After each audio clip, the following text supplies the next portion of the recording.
Hello friends, today we discuss about uncompetitive inhibition.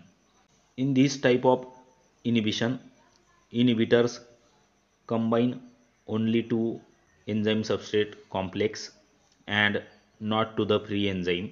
In this type of inhibition, no enzyme inhibitor complex is formed. That is, the inhibitor binds only after the substrate binding to the enzyme and to a site other than the active site.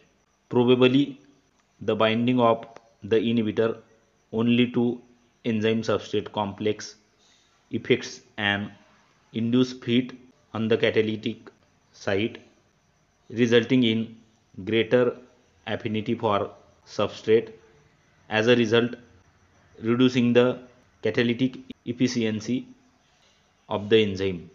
What is the effect on maximum velocity of this inhibitor? Such inhibition is not overcome by high concentration of the substrate, as there is no competition for the active site. Thus, there is decline in maximum velocity. Effect on Km. The observed Km is much smaller than the original Km.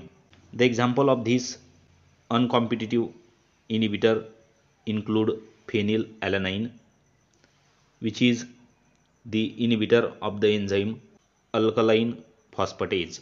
This is the diagrammatic representation of uncompetitive inhibition, in which enzyme substrate and inhibitor complex is formed. If you like the video, share with your friends and please do subscribe our YouTube channel. Hit the bell icon to get update of latest notification from our channel. Thanks a lot.